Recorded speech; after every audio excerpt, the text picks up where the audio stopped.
Coba bayangkan jalan dari dua sudut pandang sekaligus dari atas dan dari samping. Nah, itulah inti dari perencanaan jalan. Horizontal itu pandangan dari atas, kayak coretan peta yang kamu gambar di kertas. Vertikal itu pandangan dari samping, profil jalan yang naik turun kayak roller coaster. Perencanaan jalan itu cuma garis tengah jalan, yang dirancang dalam bentuk 3D. Supaya berkendara aman, nyaman, efisien, dan sesuai aturan. Kita mulai dari horizontal dulu ya. Di peta, jalan itu dibangun dari dua bahan utama. Garis lurus, tikungan. Bagian yang lurus, sering disebut tangen, itu cuma segmen yang santai, tanpa drama. Terus, kamu ketemu tikungan. Disitulah arah jalan berubah. Kamu akan lihat tikungan melingkar, cuma busur lingkaran sederhana. Tikungan spiral, transisi bertahap dari lurus ke tikungan, jadi setir dan gaya sentripetal kamu bisa menyesuaikan. Tikungan kombinasi, spiral masuk ke lingkaran, kadang spiral keluar, ini paling nyaman. Aturan utamanya, jangan membanting setir. Transisinya harus mulus. Beri pengemudi jarak pandang berhenti yang cukup. Jari-jari tikungan tergantung pada kecepatan desain.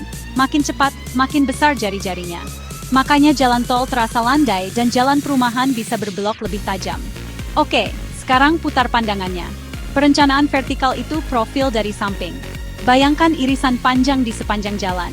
Tanjakan lurus, garis datar atau miring. Dan tikungan vertikal. Tikungan puncak, bagian atas yang cembung. Tikungan lembah, bagian bawah yang cekung. Merancang vertikal itu tentang gravitasi dan jarak pandang. Jaga kemiringan agar tetap dalam batas kelas jalanmu. Buat tikungan vertikal cukup panjang supaya lampu depan menerangi jalan di malam hari. Jarak pandang berhenti penting. Hindari perubahan kemiringan tiba-tiba yang bisa bikin bumper nyangkut atau menyembunyikan bahaya.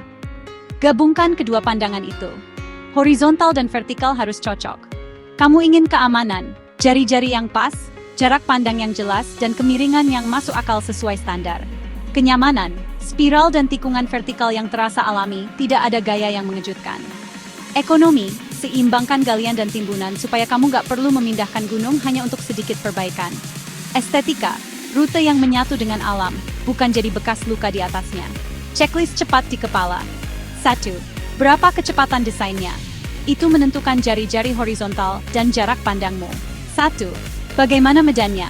Itu membatasi kemiringan dan panjang tikunganmu. Saat bisakah pengemudi melihat dan berhenti tepat waktu, siang dan malam, kering dan basah?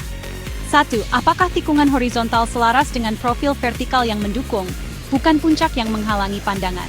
Intinya, horizontal membentuk jalan di peta, garis lurus dan tikungan. Vertikal membentuk profil panjang, kemiringan dengan tikungan puncak dan lembah. Kalau keduanya pas, jalan terasa mudah, terlihat bagus dan aman. Itulah perencanaan jalan secara singkat.